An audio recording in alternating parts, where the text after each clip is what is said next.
이번 시간에는 교재 3장 확률 변수와 확률 분포에 대해서 공부를 하겠습니다. 우선 3장 1절부터 시작해 볼까요? 3장 1절 확률 변수의 개념에 대해서 공부를 해 보겠습니다. 우리가 앞에서 확률 실험 또는 통계적 실험 이런 얘기를 했었죠. 그 결과를 미리 예측할 수는 없지만 결과 전체의 집합은 확정할 수 있는 그런 실험을 확률 실험 또는 통계적 실험이다 이렇게 얘기한다고 했습니다. 자, 그럴 때 그 확률 실험에서 얻을 수 있는 결과 전체의 집합을 표본 공간이라고 했고요. 샘플 스페이스라는 뜻으로 S라고 썼습니다. 자, 그리고 그 S 안에 있는 각각의 점들, 그것을 표본점이라고 불렀죠. 자, 그렇다면 S라는 것을 하나의 집합이다 이렇게 생각을 할 수 있는 거니까 이 집합을 정의역으로 갖는 그런 함수를 생각할 수 있어요. 그렇죠? 자, 그래서 우리는 이 집합을 정의역으로 갖는 실가 함수를 생각을 할 겁니다. 그 실가 함수를 확률 변수다 이렇게 부를 거예요. 자, 그러니까 우리 표본 공간 S가 이렇게 집합으로 있어요. 이 위에다가 이걸 정의역으로 갖는 실가 함수를 줄 거니까 함수 값은 실수 전체의 집합으로 가겠죠. 실수 전체의 집합은 영문자 대문자 R로 씁니다. 어떤 직선이 될 거고요. 그렇죠? 자, 그럴 때 S 위에 정의된 함수 이것을 영문자 대문자로 쓸 거예요. 영문자 대문자로 X라고 써볼까요? 자, 그렇다면 이 종류는 영문자 대문자로 X라고 쓰든지 Y라고 쓰든지 등등 이렇게 어쨌든 영문자 대문자로 쓸 거다. 이렇게 생각을 해주면 됩니다. 자, 그렇다면 하나의 함수가 이제 결정이 됐죠. 여기 S에 어떤 원소가 있을 거고 이 원소는 연속일 수도 있고 이산적일 수도 있어요. 그것에 따라 구분을 할 거고요. 자, 여기 원소 S1이 있다고 할까요? 그렇다면 S1이 어디론가 옮겨갔겠죠. 그것을 영문자 소문자로 이렇게 X1 이렇게 쓰겠습니다. 여기 S2가 있다면 역시 S2가 어디론가 옮겨갔을 텐데 그것을 X2 이런 식으로 이렇게 표기를 할 거예요. 그래서 이 영문자 대문자로 X라고 쓴 함수 확률 변수 이 확률 변수의 값이 있겠죠. X의 값 이 X의 값은 영문자 소문자로 X라고 쓸 거예요.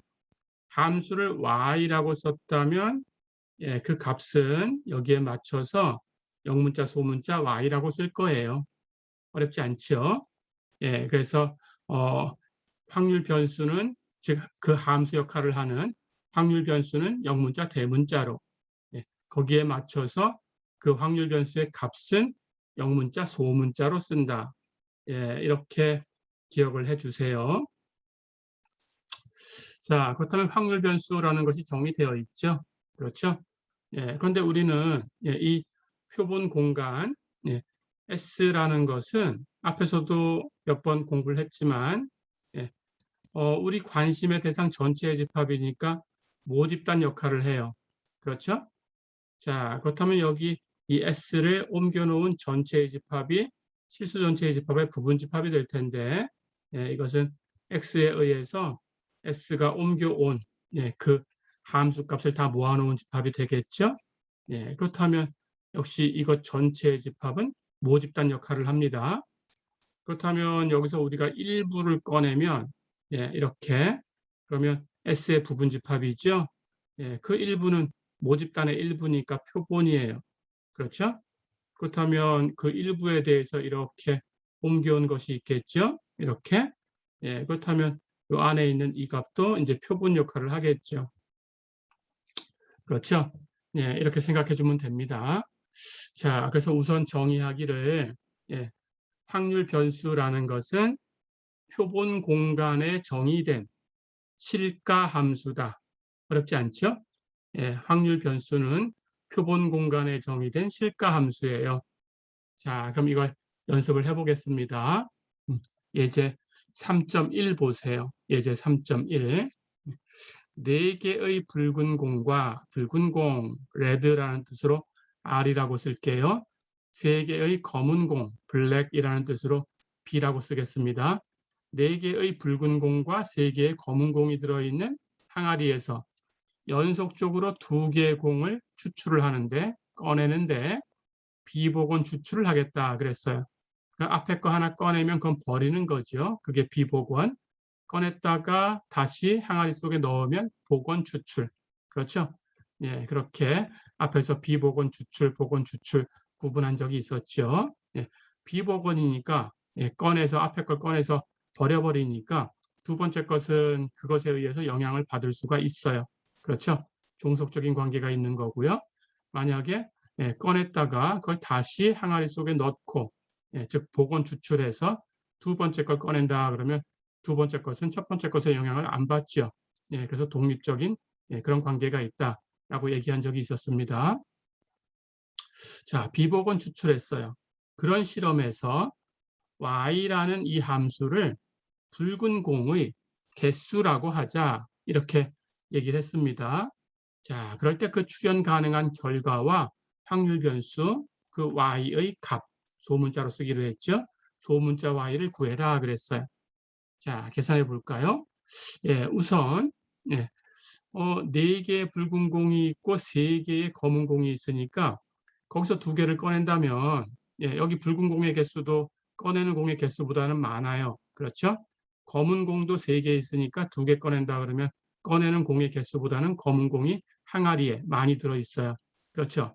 그렇다면 이 2개가 모두 붉은 공이 나올 수도 있고 검은 공이 나올 수도 있고 이런 조건이네요. 그렇죠?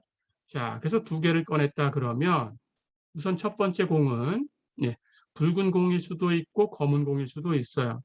그러면 레드일 수도 있고 블랙일 수도 있습니다. 그 각각에 대해서 역시 두 번째 공도 붉은 공일 수 있고 검은 공일 수 있어요. 첫 번째 공이 레드가 나왔어도 두 번째 공이 레드가 될 수 있고 블랙이 될 수 있고, 첫 번째 공이 블랙이 나왔어도 두 번째 공이 레드가 될 수 있고 블랙이 될 수 있고. 그렇죠? 자, 그렇다면 표본 공간에 있는 표본점은 레드가 나온 것은 RR, 레드, 블랙이 나온 것은 RB, 블랙, 레드가 나온 것은 BR, 블랙이 나온 것은 BB 이렇게 쓸 수 있겠죠? 표본점을 이렇게 표현할 수 있겠네요. 그렇죠? 자, 그럼 표본 공간은 이렇게 RR, RB, BR, BB 이렇게 4개의 표본점을 포함하는 집합이죠. 그렇죠? 그 위에다가 대문자 y라는 함수를 정의를 했다라는 거예요. 그렇죠? 예, 그 y가 옮겨 놓은 것을 소문자 y로 표현한 거고, 그렇죠? 자, 그런데 이 대문자 y라는 이 확률 변수는 어떤 함수냐? 그 함수 값이 뭐냐? 붉은 공의 개수예요. 그렇죠? R이 나왔다면 붉은 공 2개가 나온 거니까 그 개수는 2가 되죠. 그렇죠? RB가 나왔다면 붉은 공이 하나니까 개수는 1이 되죠. BR이어도 붉은 공은 하나니까 개수는 1이 되죠. BB라면 붉은 공이 없어요. 없으니까 개수는 0이죠. 그렇죠? 그래서 이 함수는 RR이라는 표본점은 2로 옮겨주고 RB라는 이 표본점은 1로 옮겨주고 BR이라는 표본점도 1로 옮겨주고 BB라는 표본점은 0으로 옮겨주는 그런 함수다. 어렵지 않죠? 자, 이렇게 확률 변수를 연습을 해봤습니다.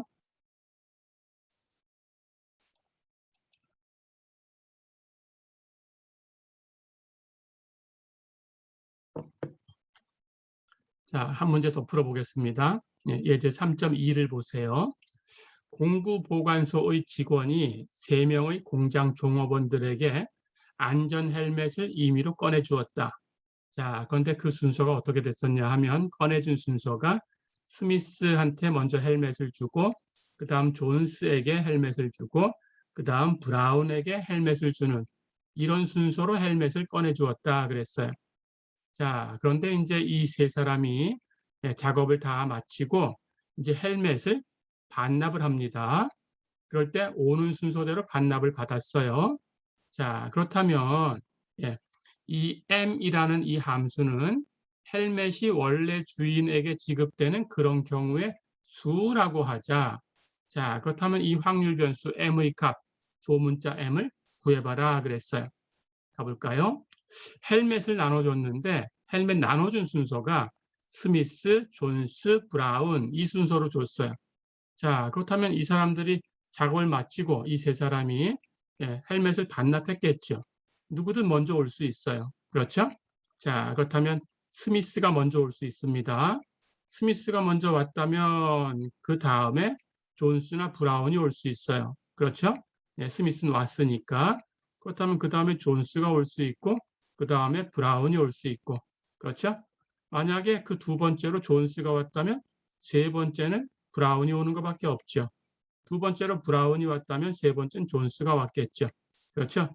자, 그런데 제일 먼저 온 사람이 꼭 스미스일 필요는 없죠. 존스가 제일 먼저 올 수도 있고 브라운이 제일 먼저 올 수 있어요. 그렇다면 존스가 제일 먼저 왔을 때 그 다음에 두 번째 오는 사람은 스미스 아니면 브라운 둘 중에 하나겠죠. 스미스가 먼저 올 수 있고 브라운이 또 두 번째로 올 수 있고. 그렇죠? 스미스가 두 번째로 왔다면 브라운은 세 번째로 왔을 거고 브라운이 두 번째로 왔다면 스미스가 세 번째로 왔겠죠. 마찬가지 제일 처음에 브라운이 왔다면 두 번째는 스미스나 존스가 올 수 있어요. 두 번째로 스미스가 왔다면 세 번째는 존스가 왔을 거고 두 번째로 존스가 왔다면 세 번째는 스미스가 왔겠죠. 그렇죠? 이게 전체 경우네요. 자, 그렇다면 표본 공간은 이 사람들의 순서대로 이 사람들의 이니셜을 가지고 표기를 해보겠습니다. SJB라는 표본점이 있고요. SBJ가 있고요. JSB가 있고 JBS가 있고 그렇죠? BSJ가 있고 BJS가 있어요. 그러니까 표본 공간은 이렇게 6개 표본점을 포함하는 집합이 되죠. 그렇죠? 자, 그렇다면 원래 주인에게 돌아간 개수를 셉니다. 나눠준 순서가 스미스, 존스, 브라운 순서로 꺼내줬어요. 반납하는 이 순서가 이 중에 어느 하나와 맞으면 원래 주인에게 가는 거죠. 그렇죠? 자, 그렇다면 스미스, 존스, 브라운 순서로 나눠줬는데 들어와서 스미스, 존스, 브라운 순서로 반납을 했다면 스미스 거는 스미스에다가 존스 거는 존스 거에 브라운 건 브라운 거에다가 그대로 갖다 놨으니까 원주인을 다 찾아갔죠. 그러면 세 개가 다 원주인으로 돌아갔으니까 개수는 3개. 그렇죠? 자, 근데 반납을 스미스, 브라운, 존스 이 순서로 반납을 했다면 첫 번째 스미스는 맞았어요. 그렇죠? 하지만 그 다음에 존스와 브라운은 안 맞았죠. 1개. 그렇죠? 반납하는 순서가 존스, 그리고 스미스, 브라운 이 순서였다면 첫 번째가 존스, 스미스하고 안 맞아요. 그렇죠? 두 번째가 스미스, 존스하고 안 맞아요. 세 번째 브라운은 맞았지요. 순서가 1개. 그렇죠?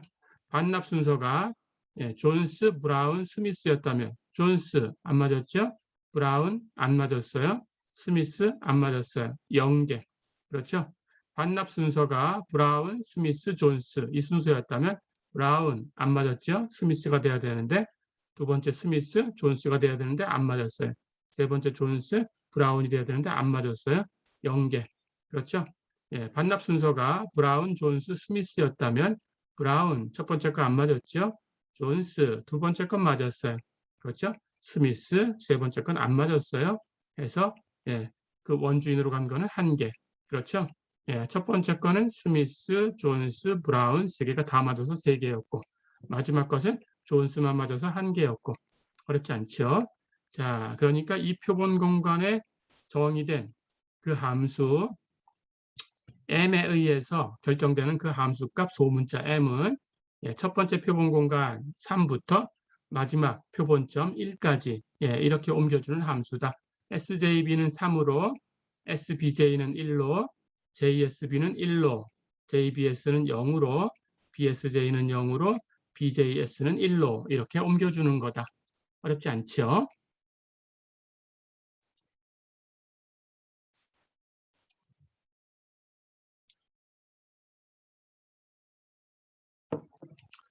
자, 예제를 하나 풀어보겠습니다. 하나의 주사위를 5의 눈이 나올 때까지 던진다 그랬어요. 예. 그럴 때 확률 변수 x라는 것은 그 던진 횟수라고 하자 그랬습니다. 첫 번째 나오면 그냥 그걸로 끝난 거죠. 첫 번째 안 나오고 두 번째 나오면 던진 횟수는 2가 되겠죠. 첫 번째, 두 번째 안 나오고 세 번째 나왔다면 던진 횟수는 3이 되겠죠. 자, 그러면 함수가 하나 결정되죠. 자, 그럴 때 그 함수, 확률 변수 x의 값 x를 구해라 그랬어요. 가볼까요? 5의 눈이 나오면 success라는 뜻으로 성공, s라고 쓰고 5의 눈이 나오지 않으면 fail, 실패라고 해서 f라고 쓸게요. 자, 그렇다면 표본 공간 볼까요? 첫 번째 성공할 수 있어요. 그럼 S. 그러면 성공했으니까 더 안 던져요. 끝났죠? 예. 그 다음은 첫 번째 실패할 수 있어요. 그럼 두 번째 던져야 돼요. 그렇죠? 그래서 두 번째 나왔다 그러면 FS가 되겠죠. 그렇죠? 예. 첫 번째 실패하고 두 번째도 실패했다면 세 번째 던져야 돼요. 예. 그런데 성공했다 그러면 더 이상 안 던지니까 FFS가 되겠죠. 그렇죠? 이렇게 성공할 때까지만 딱 던지는 거니까 앞에 실패가 돼야 또 던지는 거고 성공하면 뒤에는 안 던져요. 자, 그렇다면 표본점은 이게 영원히 5가 안 나올 수도 있어요. 모든 가능한 걸 다 모아놔야 되니까 표본 공간이라는 것은. 그래서 이 집합은 무한집합이 되는 거죠. 그렇죠? 영원히 안 나올 수도 있는 거예요. 가능성을 다 갖다 놓은 거예요. 자, 그래서 첫 번째 나오면 표본점은 S, 두 번째 나오고 끝나면 FS, 세 번째 나오고 끝나면 FFS, 네 번째 나오고 끝나면 FFFS, 다섯 번째 나오고 끝나면 FFFFS. 어렵지 않죠? 이런 식으로 계속 돼야 돼요. 그렇죠? 예, 무한히 계속 됩니다. 자, 그렇다면 그때 함수값 x라는 것은 던진 횟수예요. 첫 번째 성공하면 끝났어요. 한 번 던지고 끝났으니까 횟수는 1. 그렇죠? 예, 첫 번째 실패하고 두 번째 성공했다면 던진 횟수는 2. 그렇죠? 첫 번째, 두 번째 실패하고 세 번째 성공했다면 던진 횟수는 3. 어렵지 않죠? 그러니까 던진 횟수가 나올 수 있는 그 가능성은 1, 2, 3, 4, 5 이렇게 모든 자연수 전체의 집합이 됐죠. 자연수 전체의 집합, 내추럴 넘버라고 자연수를 영어로 얘기하니까 대문자 n이라고 쓰겠습니다. 자연수 전체의 집합. 이렇게 이렇게 대문자 n이네요. 그렇죠? 이렇게 됐습니다. 자, 그렇다면 우리가 이 확률 변수와 그 값 x에 대해서 알아봤어요. 어렵지 않죠? 한 문제 더 풀어보겠습니다. 예제 3.3 보세요. 이번에는 베르누이 확률 변수라는 걸 소개를 할게요. 베르누이 확률 변수라는 것은 그 확률 변수가 취하는 값이 각 시행마다 딱 두 개만 있는 거예요. 그 뒤에서 이제 우리가 이항분포라는 것을 배울 때 다시 한번 얘기를 할 겁니다. 그런데 우선은 베르누이 확률 변수는 그 값이 딱 두 개만 있는 거다. 이렇게 생각해 주시면 돼요. 값이 두 개밖에 없는 거, 딱 두 개 있는 거, 그걸 베르누이 확률 변수라고 한다. 이렇게 기억해 주세요. 자, 그렇게 되는 확률 변수를 하나 소개를 할게요. 확률 변수를 이렇게 정의할 수 있어요. 자, 우리가 어떤 공장에서 생산되는 부품이 불량품이다 그러면 그걸 팔 수가 없으니까, 판매할 수 없으니까 그걸 걸러내야 돼요. 그래서 이럴 때에는 불량품이라는 걸 걸러내야 되니까 불량품을 찾는 것을 성공, 못 찾는 건 실패, 이런 식으로 줄 수 있습니다. 그래서 성공하는 경우는 값을 1로 주고 실패하는 경우는 값을 0으로 줄 수 있겠죠. 그런 함수를 생각할 수 있어요. 그렇게 함수를 만들어 볼 거예요. 그래서 어느 공장에서 생산되는 부품을 불량품과 양품으로 구분해서 불량품이면 1, 성공했으니까 1번 줄 거고요. 양품이면 0번을 줄 거예요. 이건 그냥 판매하면 되니까 우리가 찾는 게 아니에요. 이렇게. 자, 그래서 확률 변수 x를 이렇게 정할 수 있겠죠. 선택한 부품이 불량이다 그러면 1을 주고 선택한 부품이 양품이다 그러면 0을 주는 그런 확률 변수를 생각할 수 있어요. 그렇죠? 당연히 이것은 확률 변수가 되겠죠. 표본 공간에서는 당연히 그 생산되는 부품 전체의 집합이 표본 공간이고 거기서는 불량품이거나 양품이거나 둘 중에 하나일 거고 그렇죠? 그래서 불량품은 1번, 예, 그리고 양품은 0 이렇게 예, 번호를 주면 예, 수를 주면 대응시켜 주면 그러면 하나의 함수가 되겠죠. 그렇죠? 예, 이렇게 확률 변수를 이렇게 줄 수도 있습니다. 이렇게 항상 그 가능한 값이 그 확률 변수의 값이 딱 두 개인 거, 딱 두 개인 그런 확률 변수를 베르누이 확률 변수다. 예, 이렇게 부릅니다. 어렵지 않죠? 예, 베르누이 확률 변수다. 이렇게 불러요. 자, 이것은 이제 뒤에서 우리 이항분포 배울 때 다시 한번 얘기할 거고요. 예, 그때도 기억을 해주세요.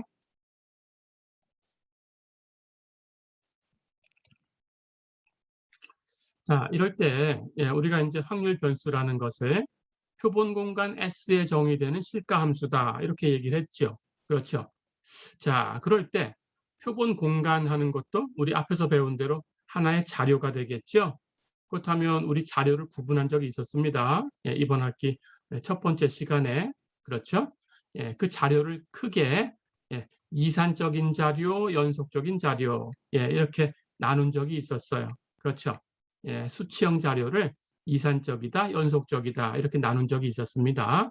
예, 그래서 당연히 예, 표본 공간도 이것도 하나의 자료라고 보면 예, 이산적인 자료냐, 연속적인 자료냐 이렇게 나눠볼 수 있겠죠. 그렇죠? 예, 그렇게 나눌 수가 있습니다. 예, 확률 변수라는 것을 표본 공간 S에 정의된 실가 함수다라고 했으니까 그 값은 어떤 실수가 대응됐을 거예요. 그렇죠? 그렇다면 그 대응된 실수들을 함수값 그걸 다 모아놓은 집합을 생각할 수 있고 그것도 하나의 자료니까 그것이 이산적인지 연속적인지 구분할 수 있어요. 그렇죠? 자, 그래서 그걸 그냥 표본 공간에 맞춥니다.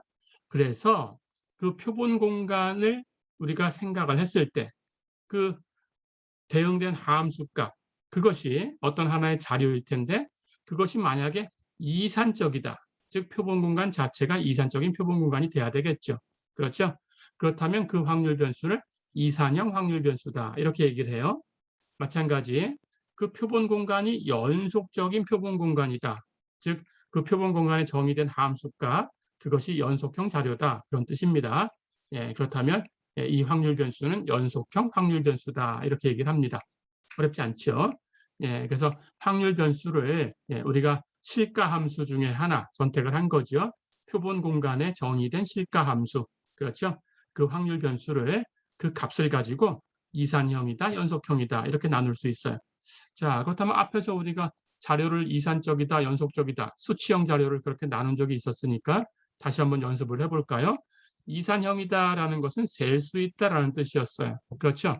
셀 수 있는 집합. 그러니까 번호를 붙일 수 있는 겁니다. 그렇죠? 그러니까 하나씩 건너뛰면서 번호로 x1, x2, x3 예, 이렇게 번호를 붙여서 하나씩 건너뛸 수 있다 그러면 이산형. 그렇죠? 연속형이다라는 것은 어떤 구간에 있는 모든 수와 대응이 돼야 되죠. 그렇죠? 그냥 무수히 많아야 돼요. 원소가. 그렇죠? 무한계 원소가 있어야 돼요. 자, 그러니까 어떤 구간, 특정한 구간, 이 구간 안에 있는 모든 점에 대응시킬 수 있는 그런 값이다. 그러면 연속형. 예, 이렇게 얘기하면 됩니다. 어렵지 않죠? 자, 이렇게 구분을 해봤어요.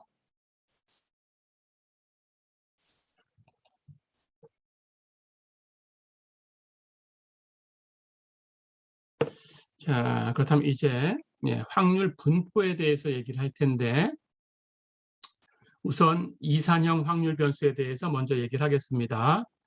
이산형 확률 변수가 주어져 있다라고 했을 때 예, 확률 변수는 금방 얘기한 것처럼 표본 공간에 정의된 어떤 함수예요. 그 함수 값이 있을 거고요. 그 함수 값은 소문자로 그 함수 확률 변수는 대문자로 이렇게 표기하기로 약속을 했습니다. 그렇죠? 자, 그렇다면 그 확률 변수의 각 값이 있겠죠. 소문자로 표현하는 x죠. 그렇죠? 예, 그 값에 우리가 x가 어떤 것들이 분포되어 있는가라고 살펴본 다음에 예, 그것이 중복되는 게 있을 거예요. 같은 값이 나오는 게 있겠죠. 그렇죠? 그렇다면 그것이 전체 중에서 몇 개가 나왔나라는 걸 셀 수 있죠.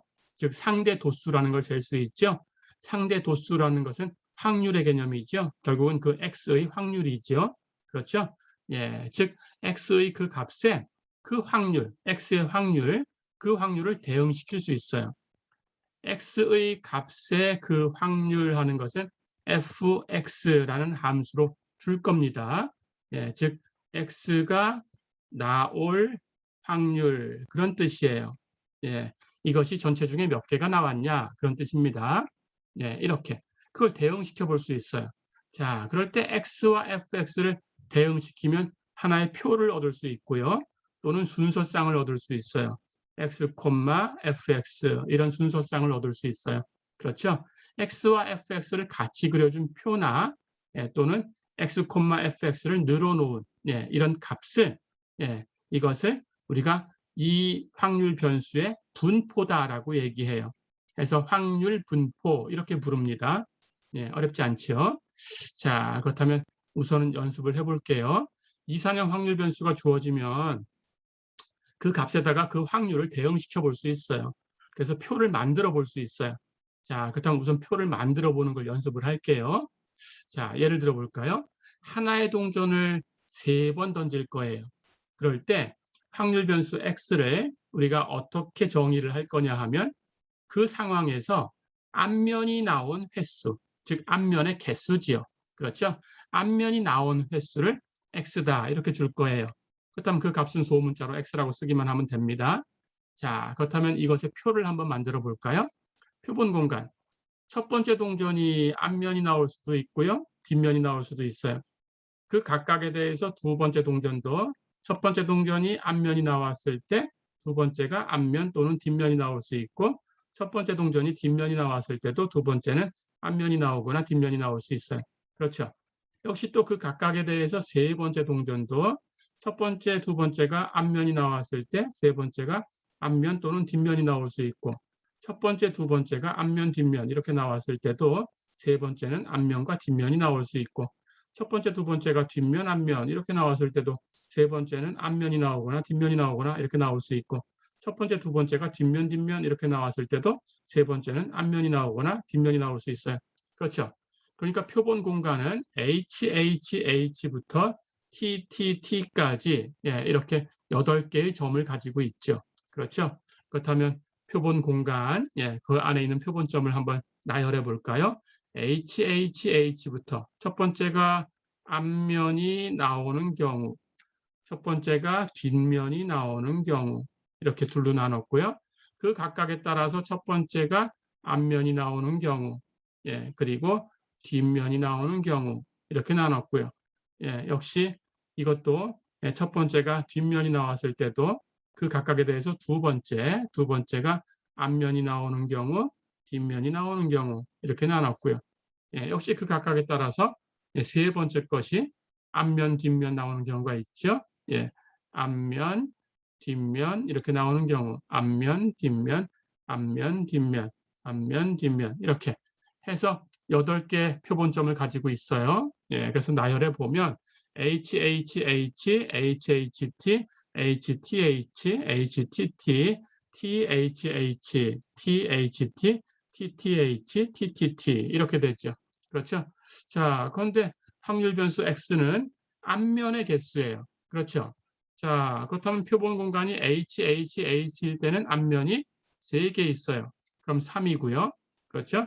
HHT는 앞면이 2개 있으니까 2고요. HTH도 H 앞면이 2개 있으니까 2고요. HTT는 앞면이 하나 있으니까 1이고요. 그렇죠? THH는 앞면이 2개니까 2고요. 그렇죠? THT는 앞면이 하나니까 1에 대응되고요. 그렇죠? TTH도 역시 앞면이 하나니까 1에 대응되고요. TTT에는 H가 없죠. 0에 대응되죠. 그렇죠? 이렇게. 자, 그래서 우리 확률 변수 X와 그 값 X에 대해서 이렇게 표를 만들 수 있어요. 그렇죠? 그렇다면 그 확률 변수의 값은 이 소문자 X라고 쓴 값은 여기 나열된 값들을 볼까요? 3, 2, 2, 1, 2, 1, 1, 0. 그렇죠? 자, 그렇다면 이 수들은 어떤 수들인가요? 0과 1과 2와 3 이렇게밖에 없어요. 그렇죠? 자, 그러니까 x의 값은 0이거나 1이거나 2거나 3이에요. 그래서 그 값 x를 이렇게 다 나열해 볼 수가 있습니다. 그렇죠?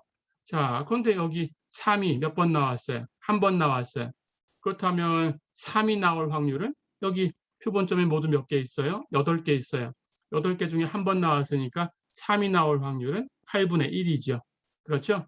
예. 마찬가지 2는 하나, 둘, 세 번 나왔어요. 그렇죠? 그렇다면 2가 나올 확률은 8개 중에 3개니까 8분의 3이죠. 그렇죠? 1은 하나, 둘, 세 개 있어요. 역시 8개 중에 3개 있으니까 1이 될 확률, 1의 확률은 8분의 3이죠. 그렇죠? 0은 역시 8개 중에 하나밖에 없어요. 그렇다면 확률은 8분의 1이죠. 그렇죠? 자, 그래서 이 확률 변수 x의 값이 대문자 x가 이 값 x일 확률, 소문자 x가 될 확률, 그것을 px는 x 이렇게 씁니다. 예, 즉 x가 x일 확률 그런 뜻이에요. 어렵지 않죠? 예, 그 확률은 0이 될 확률은 8분의 1, 1이 될 확률은 8분의 3, 2가 될 확률은 8분의 3, 3이 될 확률이 8분의 1 이렇게 표로 만들 수 있죠. 그렇죠? 이렇게 표로 만든 이 표를 우리는 x의 확률 분포다 이렇게 얘기를 합니다. x의 확률 분포. 어렵지 않죠? 또는 이게 이산적일 때 이건 이산적이죠. 그렇죠? 자료 8개밖에 없으니까 그럴 때는 우리가 확률 질량 함수 이렇게 얘기를 합니다. 확률 질량 함수. probability mass function 이란 뜻으로 probability mass function PMF라고 써요. 어렵지 않죠? 해서 x의 PMF다. x의 확률 질량 함수다. x의 확률 분포다. 다 똑같은 얘기입니다. 그래서 이렇게 확률 질량 함수, 연속일 때는 이 질량하는 얘기를 우리가 밀도, density라는 말로 바꾸니까 이렇게 길게 얘기하는 것이 복잡할 때는 그냥 확률 분포다 이렇게 얘기하면 돼요. 그래서 x의 확률 분포라고 합니다. 자, 그러니까 8분의 1은 x가 0일 확률이에요. 그래서 이것은 p, x는 0 이렇게 써주면 돼요. 8분의 3은 x가 1일 확률이에요. p, x가 1 이렇게 쓰면 돼요. 8분의 3, 여기 8분의 3은 x가 2일 확률이에요. p, x가 2. 어렵지 않죠? 여기 8분의 1은 x가 3일 확률이에요. p, x가 3. 어렵지 않죠? 이렇게 x가 3일 확률이 8분의 1, x가 2일 확률이 8분의 3, x가 1일 확률이 8분의 3, 그리고 x가 0일 확률이 8분의 1이다. 그런 뜻이에요. 그걸 표로 만든 것을 x라는 이 함수, 확률 변수의 확률 분포라고 한다. 어렵지 않죠? 그래서 이산적일 때는 x의 확률 분포를 x의 값이 이산적이다. 셀 수 있을 만큼밖에 없으니까 그냥 이렇게 표로 그려놓을 수가 있어요. 그렇죠? 해서 이렇게 표로 그린 것을 x의 확률 분포라고 한다. 어렵지 않죠? 뒤에서 또 한번 얘기하겠습니다. 확률 분포. 자, 이렇게 연습을 해봤어요.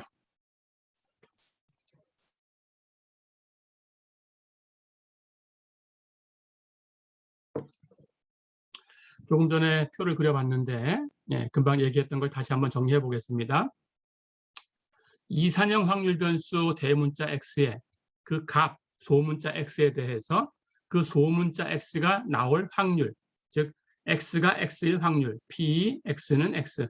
이것을 이게 어떤 함수로 표현될 수가 있을 테니까 그걸 fx라는 함수로 이렇게 표현할 수 있겠죠. 그렇죠.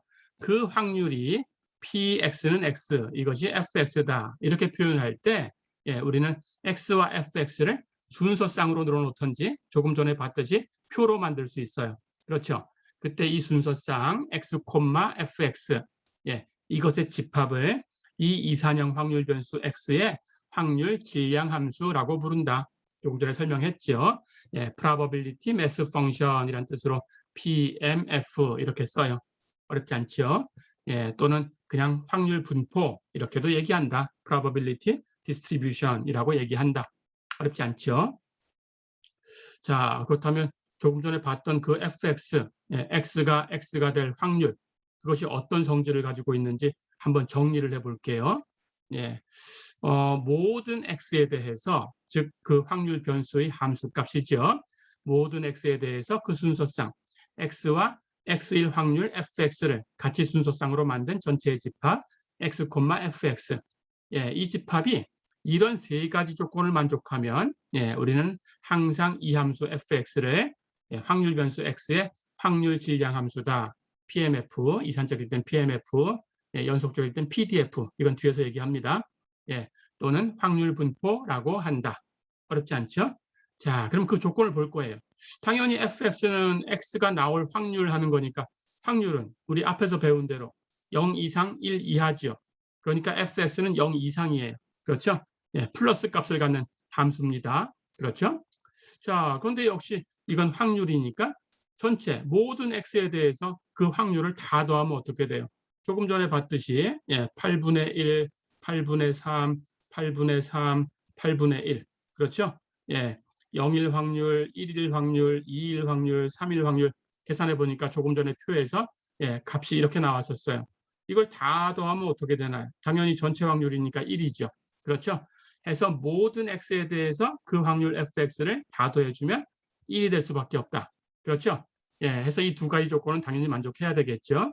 예, 그리고 x가 x일 확률, 예, 이 대문자 x 확률 변수가 소문자 x 그것의 값, 예, 이 대문자 x가 소문자 x일 확률, px가 x 이렇게 쓰면 됩니다. 예, 이것이 하나의 함수, 그 함수 바로 fx다. 예, 이렇게 되는 거죠.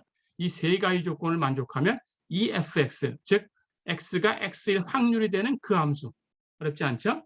그 함수를 우리는 예, 이 대문자 x 확률 변수의 확률 분포라고 한다. 어렵지 않죠? 자, 이렇게 기억해 주세요.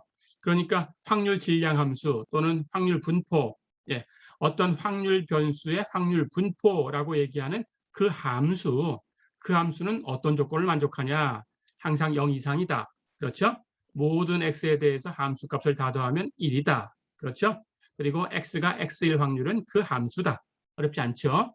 예, 이렇게 그렇게 되는 함수를 예, 확률 분포라고 부른다. 예, 이렇게 기억을 해주세요.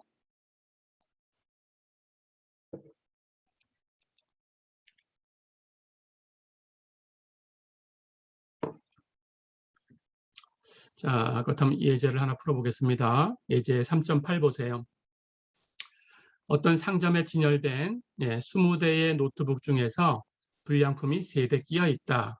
자, 그런데 어느 학교에서 이 중 임의로 2대를 구입했다 그랬어요. 예, 불량품의 개수, 이것을 확률 변수로 주었습니다. 불량품의 개수의 확률 분포를 구해라 그랬어요. 자, 우선 구해 볼게요. 예. 20대 진열된 것 중에서 불량품이 3대 있으니까 그중에 2대를 샀다면 2대 모두가 불량품일 가능성도 있네요. 그렇죠? 자, 그렇다면 2대를 구입했으니까 그중에 불량품 개수는 없을 수 있죠. 1대 있을 수 있죠. 2대 있을 수 있어요. 그렇죠? 2대만 구입한 거니까 뭐 불량품이 3대 이렇게 얘기하진 않죠. 그렇죠? 내가 산 것 중에 불량품 얘기하는 거니까 예, 여긴 진열된 상품 중에서 불량품이 3대 있지만 나는 2대만 샀으니까 내가 산 것 중에는 없거나 1대거나 2대거나 그렇죠? 자, 그렇다면 내가 구입했을 때 그 불량품의 개수라는 것은 x라고 하면 소문자 x, 그 확률 변수는 대문자 x. 예, 그렇다면 이 소문자 x의 값은 0이거나 1이거나 2다. 그렇죠? 자, 이 확률을 계산을 해볼 거예요. 볼까요? x가 0일 확률은 f0. 예, 즉 x가 0일 확률, px는 0 이렇게 쓸 수 있고요. x가 1일 확률, px는 1, 이것은 f1이고요. 그렇죠? x가 2일 확률, px는 2, 이것은 f2고요. 자, 그럼 이 값을 계산합니다. 확률이라는 것은 전체 분의 그 경우의 개수라고 했어요. 그렇죠? 예, 우리 앞의 시간에 확률 계산하는 것, 확률의 정의까지 다 배웠습니다. 그렇죠? 그렇다면 전체 경우는 가지수가 몇 개인가 세어야 되겠죠. 예, 그럼 가지수를 세볼까요? 20대 노트북 중에서 내가 2대를 사는 거예요. 그렇죠? 그렇다면 내가 사는 그 노트북은 내가 2대를 사는 거니까 그 2대의 순서가 달라졌다고 해서 내가 산 노트북 2대가 달라지는 건 아니죠. 그렇다면 내가 산 노트북은 내가 그 노트북 2대를 첫 번째 거, 두 번째 거 선택하는 순서하고는 관계없죠. 그렇죠? 예, 그러니까 경우의 수라는 것은 순서와 관계없으니까 20대 중에서 2대를 선택하는 예, 그런 조합의 수죠. 그렇죠? 예, 그래서 전체 경우는 20 컨비네이션 2가 되죠. 그렇죠? 자, 그럼 전체는 20 컨비네이션 2를 계산하면 됩니다. 그렇다면 그 중에 불량품이 몇 대 들어있다라는 그 경우에 그 가지수를 세면 되는데 불량품이 지금 하나도 없다라고 한다면 이 상점에는 불량품이 3대가 있었어요. 그렇죠? 그렇다면 불량품을 내가 2대 산 것 중에 불량품을 하나도 갖고 오지 않았다라고 하면 이 3대에서는 하나도 가져오지 않은 거죠. 그렇죠? 그러면 나머지 중에서 2대를 선택한 거죠. 그렇죠? 그럼 불량품이 3대 있었으니까 당연히 20대의 노트북 중에서 양품, 이 상점에 진열된 이 20대 노트북 중에서 양품이라는 것은 이 불량품 3대를 빼면 17대가 있는 거죠. 그렇죠? 자, 그렇다면 내가 불량품을 몇 대 섞어서 샀냐라는 것은 그 불량품 3대 중에서 내가 골라낸 그 불량품이 몇 대 껴있는 그 단계하고 그리고 양품, 나머지 17대 중에서 내가 불량품 제외하고 나머지 고른 거, 양품 고른 거, 그걸 선택하는 경우하고 복합적 단계죠. 그렇죠? 해서 불량품 3대 중에서 몇 대 골라내고 양품 17대 중에서 몇 대 골라내고 이렇게 2가지 단계의 복합적 단계가 이루어지는 그런 실험이 되는 거죠. 그렇죠? 자, 그렇다면 내가 불량품을 하나도 끼워 넣지 않았다. 2대 중에서 하나도 끼워 넣지 않았다. 라고 하면 불량품은 3대 있었으니까 3대 중에서는 한 대도 골라낸 게 아니에요. 그렇죠? 역시 골라내는 건 순수하고 관계없으니까 조합의 수를 선택하면 됩니다. 그렇다면 3개 중에서 하나도 선택하지 않았으니까 3 컨비네이션 0. 그렇죠? 이렇게 써주면 되고요.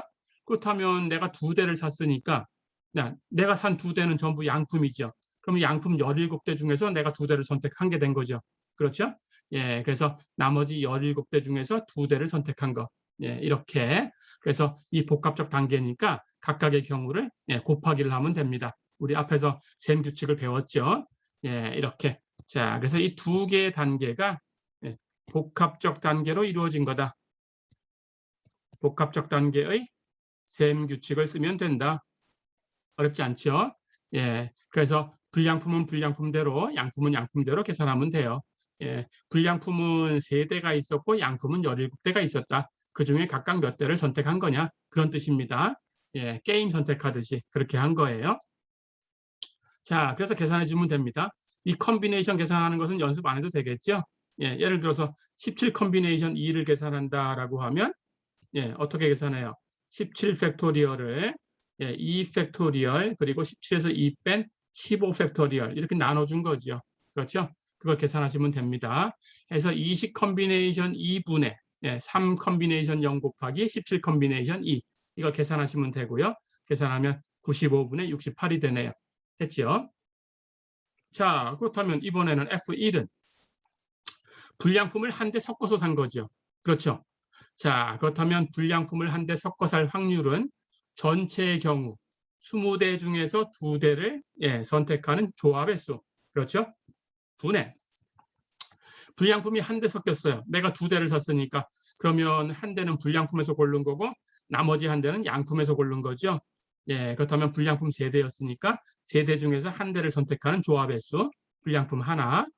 나머지는 양품에서 선택해야 되니까 나머지 한 대는 17개 중에서 하나 선택하는 조합의 수. 어렵지 않죠? 역시 복합적 단계의 셈 규칙이니까 각각 곱하면 됩니다. 그래서 20 컨비네이션 2분의 3 컨비네이션 1 곱하기 17 컨비네이션 1이다. 계산하면 190분의 51이 되네요. 어렵지 않죠? 자, 이번에는 그렇다면 불량품만 2대 섞어 살 수 있어요. 그렇죠? 그렇다면 역시 확률은 전체 내가 20대 중에 2대를 구입하는 그 전체의 경우의 수 20 컨비네이션 2 분의 이번에는 불량품 2대만 샀으니까 3대 중에서 2대를 선택해버린 거죠. 그렇죠? 불량품 3개에서 2대 선택하는 조합의 수 곱하기 그렇다면 양품은 하나도 없네요. 2대 샀는데 2대가 다 불량품이니까. 그렇죠? 그렇다면 17대의 양품 중에서는 하나도 선택하지 못했어요. 17 컨비네이션 0. 어렵지 않죠? 해서 이걸 계산하면 190분의 3이 되네요. 됐죠? 자, 그렇다면 이 확률 분포를 한번 그려보겠습니다. X라는 확률 변수의 그 값은 불량품이 내가 산 2대 중에 하나도 없을 수도 있고 한 대 있을 수도 있고 2대 있을 수도 있어요. 그러니까 X의 값은 0이거나 1이거나 2거나 하지요. 그렇죠. 자, 그때마다 확률을 계산해 봤습니다. 불량품이 0대 1 확률 계산하니까 95분의 68이었어요. 그렇죠? 불량품이 한 대 있을 확률은 계산하니까 190분의 51이었고요.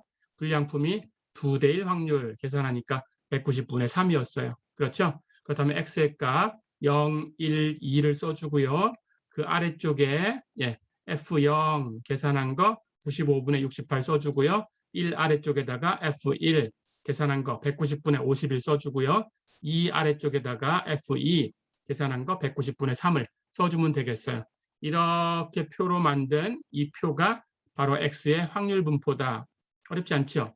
그래서 이산적인 확률 변수를 주고 그 확률 변수의 확률 분포를 구해라. 그러면 이렇게 표로 그리시면 됩니다. 어렵지 않죠? 예, 이렇게 표로 그리시면 되겠어요.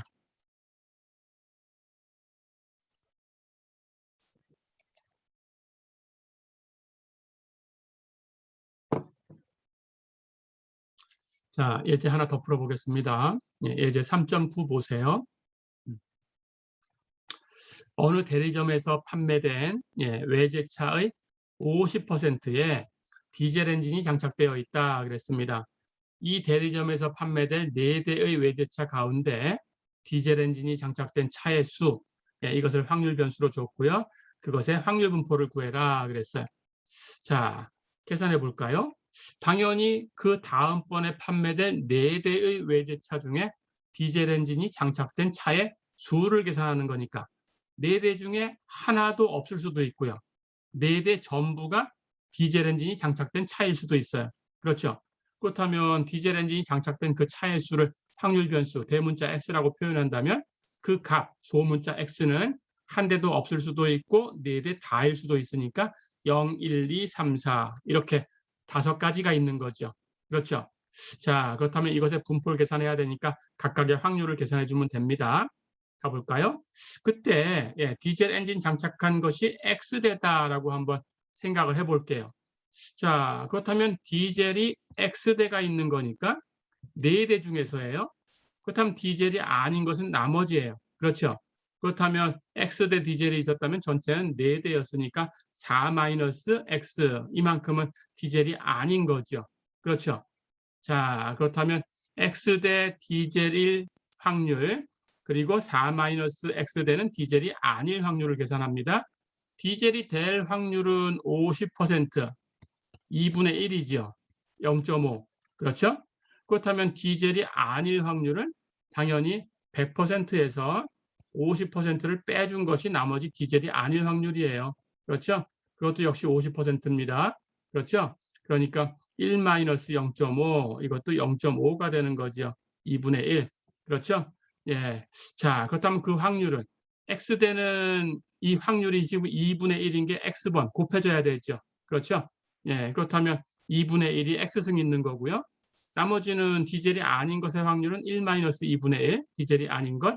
그게 4-X대 있어야 되니까 그 확률은 1-2분의 1에 4-X대. 됐죠? 예, 이게 확률입니다. 자, 그런데 이 경우가 모두 몇 가지가 있냐라는 거예요. 4대 중에 디젤 X대를 선택하는 거죠. 그렇죠? 디젤이 장착되어 있는 것, 디젤 엔진이 장착되어 있는 것은 내가 몇 대 가지고 있다, 내가 X대 가지고 있다라는 거니까 그 가지고 있는 거에 순수하고는 관계없어요. 그렇죠? 내가 가지고 있는 것 그 조합만 같으면은 그것이 디젤인 것은 같은 경우죠. 그렇죠? 그러니까 순수하고 관계없으니까 이것도 조합으로 세줘야 되겠죠. 그렇죠? 그렇다면 4대 중에서 디젤 X대를 선택하는 거죠.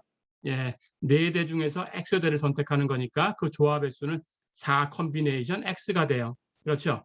자, 그렇다면 이런 경우가 전부 4 컨비네이션 X만큼 있으니까 이 확률의 그 경우의 수, 모든 경우의 수를 곱해주면 그 가지수가 됩니다.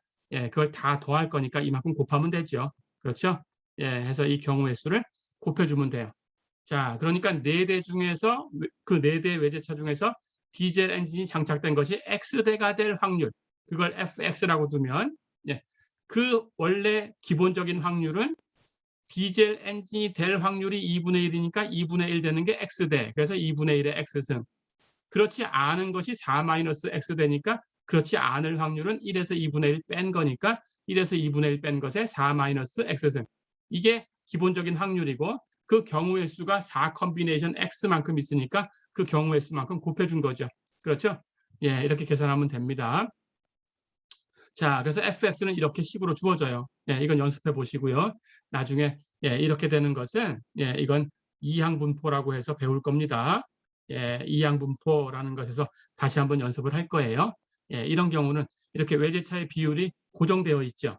예, 그러면 항상 예, 이게 무한정 뭐 몇 개를 끄집어내도 항상 그 외제차의 비율은 50%다 이렇게 생각을 해주는 거예요. 이렇게 단정 지은 것은 예, 그런 경우는 이항분포가 되는 걸 뒤에서 보게 됩니다. 자, 그럼 이걸 계산해 볼 거예요. 4 컨비네이션 x에다가 2분의 1의 x승, 1에서 2분의 1을 빼면 2분의 1이니까 그것의 4 마이너스 x승은 또 2분의 1의 4 마이너스 x승이죠. 그렇다면 2분의 1의 x승과 2분의 1의 4 마이너스 x승을 곱했으니까 여기 지수끼를 2개 더하면 되죠. 그러면 x는 없어지고 4승이 되죠. 2분의 1의 4승. 그렇죠? 예, 그래서 4 컨비네이션 x에 2분의 1의 4승을 곱한 거예요. 그렇죠? 예. 자, 그런데 2분의 1의 4승은 16분의 1이죠? 거기다가 4 컨비네이션 x를 곱했어요. 그러니까 디젤 엔진 장착한 것이 x가 될 확률, fx는 16분의 4 컨비네이션 x다. 어렵지 않죠? 자, 그럼 이걸 가지고 이제 확률을 계산합니다. x는 0이거나 1이거나 2거나 3이거나 4예요. 그럼 0일 때부터 4일 때까지 대입해서 계산하면 되겠죠? 한 대도 섞이지 않을 확률은 16분의 4 컨비네이션 0. 4 컨비네이션 0, 1이니까 16분의 1. 그렇죠? 한 대 섞였을 확률은 16분의 4 컨비네이션 1. 4 컨비네이션 1은 4니까 16분의 4. 그렇죠? 두 대 섞였을 확률, 예, 두 대 섞였을 확률은 여기다 2 대입하면 됩니다. 16분의 4 컨비네이션 2. 4 컨비네이션 2는 6이니까 16분의 6. 어렵지 않죠? 세 대 섞였을 확률은 여기 x자리에 3을 대입하면 됩니다. 16분의 4 컨비네이션 3. 4 컨비네이션 3은 4 컨비네이션 1하고 똑같으니까 4가 되죠. 16분의 4. 그렇죠? 4대 모두일 확률은 여기다가 4를 대입하면 됩니다. 4 컨비네이션 4는 1이죠. 그래서 16분의 1. 어렵지 않죠? 자, 그렇다면 이제 확률 분포를 예, 표로 한번 만들어 볼까요? x의 값을 다 써줍니다. x의 값은 0이거나 1이거나 2거나 3이거나 4거나 이것밖에 없어요. 그렇죠? 근데 그 확률을 계산했어요. fx 예, 0일 확률은 16분의 1 f0이었죠. 1일 확률을 1 밑에 씁니다. 16분의 4였어요. f1 그렇죠? 2 밑에다가 2의 확률을 써줍니다. f2 16분의 6이었어요. 3 밑에다가 예, 3의 확률을 써줘요. 예, f3 16분의 4였어요. 4 밑에다가 16분의 1 예, 그 확률을 써줍니다. 16분의 1 f4가 16분의 1이었어요. 어렵지 않죠? 예, 이렇게 해주시면 되겠습니다.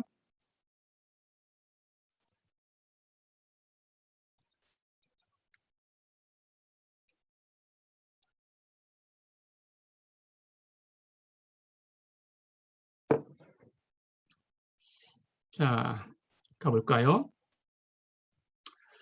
이제 뒤에서 우리가 이제 분포에 대한 것을 배울 텐데, 예, 그때 어떤 것들은 분포표가 주어져 있지만 어떤 것들은 누적 분포표가 주어진 것도 있어요. 자, 그래서 누적 분포 함수에 대한 개념을 알고 있어야 되겠습니다. 예, 정의를 할게요. 우선 우리가 이산적인 확률 변수를 배우고 있으니까 이산형 확률 변수에 대해서 먼저 얘기를 하는 겁니다. 어떤 이산형 확률 변수 x가 있어요. 그때 그 확률 분포가 fx라는 함수로 주어져 있어요. 자, 그럴 때 누적 분포 함수는 대문자 fx로 이렇게 쓸게요. 예, 그럴 때 이 누적 분포라는 것은 말 그대로 거기까지의 확률이 얼마냐라는 거예요.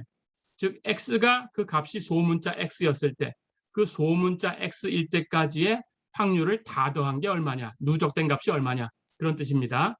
자, 그러니까 정의로 쓰면 대문자 fx는 x가 x 이하일 확률이죠.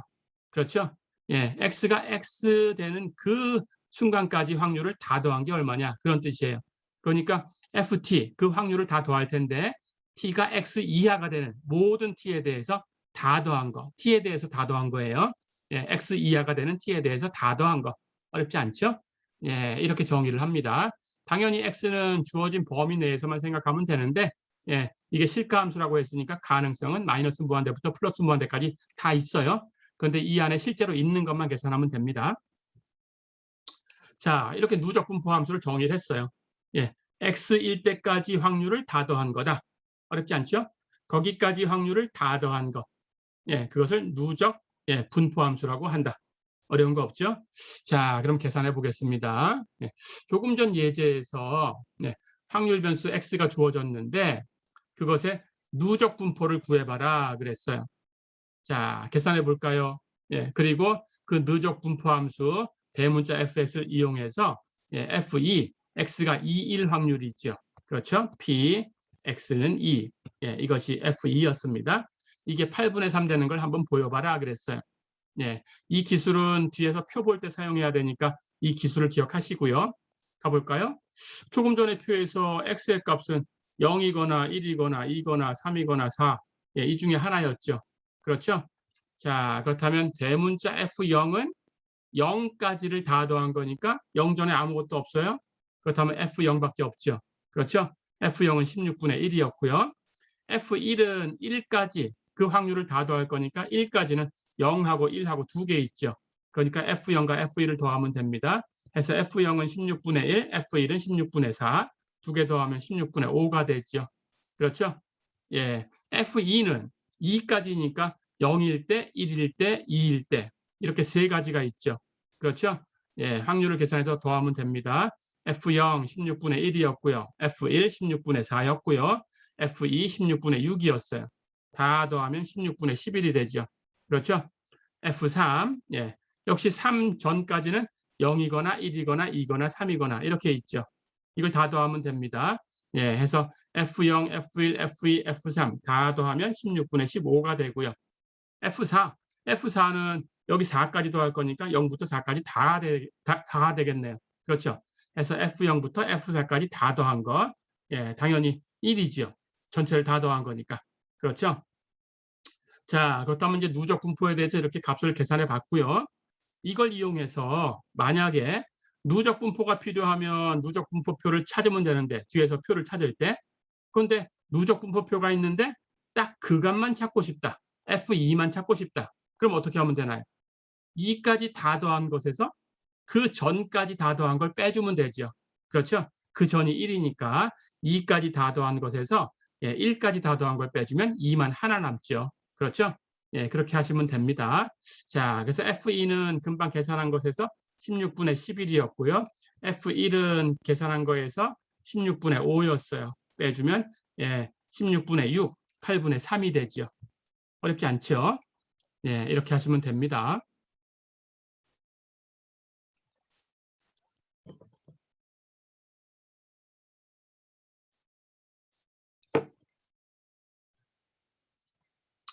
자, 가볼까요? 예. 이제 우리가 이산형 확률 변수에 대해서 그 확률 분포라는 것도 이제 계산을 해봤습니다. 그렇죠? 자, 그런데 그 확률 분포의 그 값을 우리가 히스토그램으로 그려볼 수 있어요. 그걸 한번 연습을 해보겠습니다. 자, 여기 아래쪽에 있는 이 그림 같은 이 모양을 우리가 확률 변수 x의 확률 히스토그램이다 이렇게 불러요. 어떻게 한 거냐 하면 이산형 확률 변수의 값이 있죠. 그 x의 값을 이 막대 그래프의 중앙에다가 이렇게 써줍니다. x1, x2, x3, x4 더 있을 수 있어요. xn까지 있는 대로 다 써주면 됩니다. 그걸 막대의 중앙에 써주고 그리고 이 막대를 이렇게 붙여서 그려요. 이렇게. 히스토그램은 막대가 연결되어 있다라고 얘기했었죠. 우리 자료 배울 때 배웠습니다. 이렇게 막대를 붙이고요. 이렇게 연속적으로 막대를 붙여줍니다. 그리고 이 막대의 높이라는 것은 이 각각의 이 값의 확률을 써주면 돼요. 그것을 높이로 이렇게 그려주면 됩니다. 어렵지 않죠? 그러니까 사실은 여기 우리의 값을 조금 전에 봤듯이 여기 0일 때, 1일 때, 2일 때, 3일 때, 4일 때, 이렇게 해서 각각의 값이 있었어요. 그렇죠? 그 값을 이렇게 0에서의 확률, 1에서의 확률, 2일 확률, 3일 확률, 4일 확률 이렇게 그려주면 당연히 이 구간의 길이가 1로 계산이 되죠. 그렇죠? 그렇다면 이 높이는 F0이니까 이 사각형 이것의 넓이를 계산하면 이게 바로 F0이죠. 그렇죠? 그렇다면 여기도 이 가로가 1이고 이 높이는 F1이니까 그렇죠? 이 넓이를 계산하면 이 넓이는 F1이죠. 그렇죠? 마찬가지. 이 넓이는 F2가 될 거고 이 넓이는 F3이 될 거고 그렇죠? 이 넓이는 F4가 되겠죠. 그런데 이건 확률이니까 이걸 다 더하면 1이죠. 그렇죠? 그러니까 이 확률 히스토그램에서는 그 아래쪽에 있는 이 넓이, 이 넓이를 계산하면 이 넓이가 바로 1이다. 이렇게 얘기할 수 있어요. 어렵지 않죠? 이렇게 주어지는 이 그래프, 이 히스토그램을 우리는 확률 히스토그램이다. 이렇게 부릅니다. 어려운 거 없죠? 해서 이산형 확률 변수 x가 주어졌을 때 그 값 x를 가지고 그것에 대응하는 확률 fx, 즉 x가 x일 확률, 이것을 가지고 이렇게 막대 그래프 모양으로 그린 것. 그런데 연결시켜서 히스토그램이 되도록 그린 것. 이것을 확률 히스토그램이다. 이렇게 부른다. 어렵지 않죠? 그런데 확률 히스토그램을 보면 그 아래쪽에 있는 이 넓이가 1이다. 이렇게 생각하면 됩니다.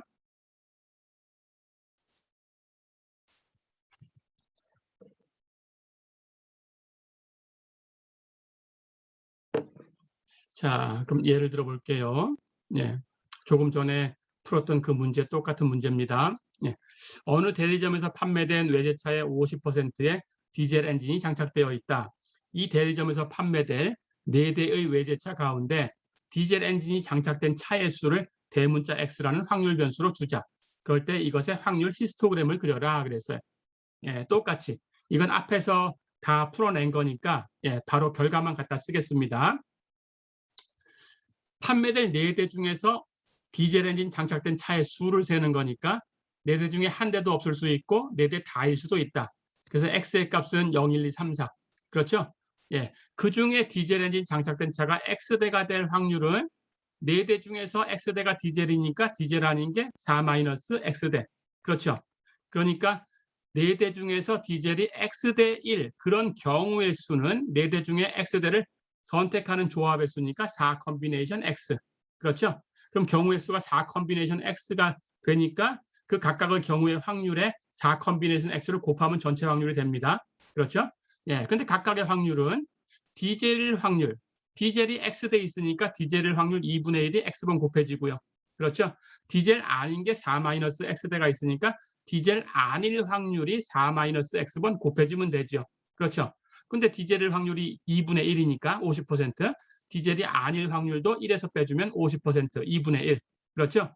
해서 2분의 1의 X승, 2분의 1의 4-X승.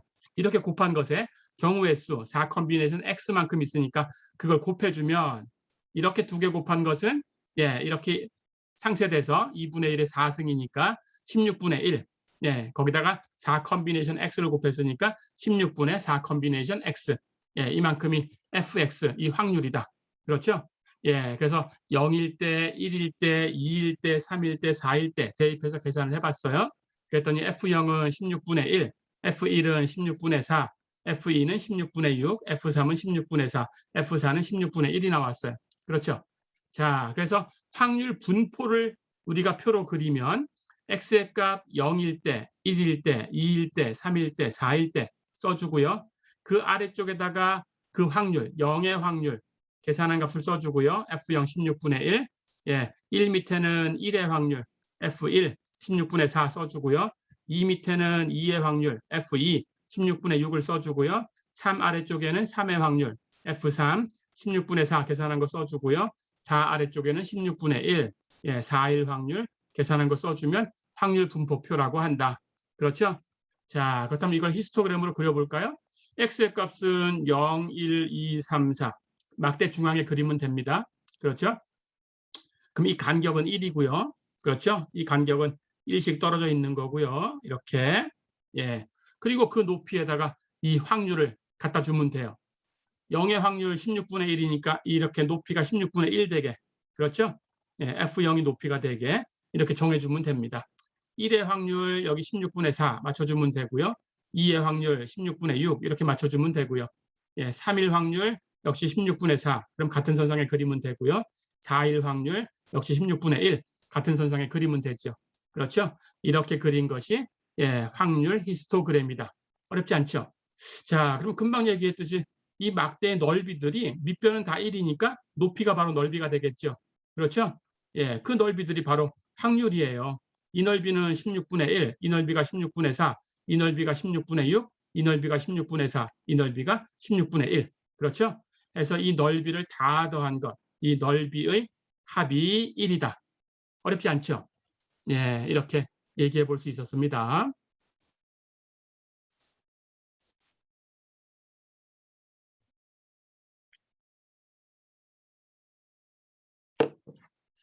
자, 이번에는 이제 이산형 확률 분포는 정리하고요. 연속형 확률 분포에 대해서 얘기를 하겠습니다. 자, 마찬가지로 그 표본 공간, 거기에 정의된 그 함수를 확률 변수라고 했으니까 그 함수 값을 모아놓으면 집합이 되고요.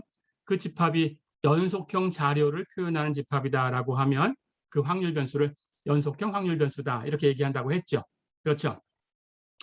연속형 확률 변수가 하나 주어져 있어요.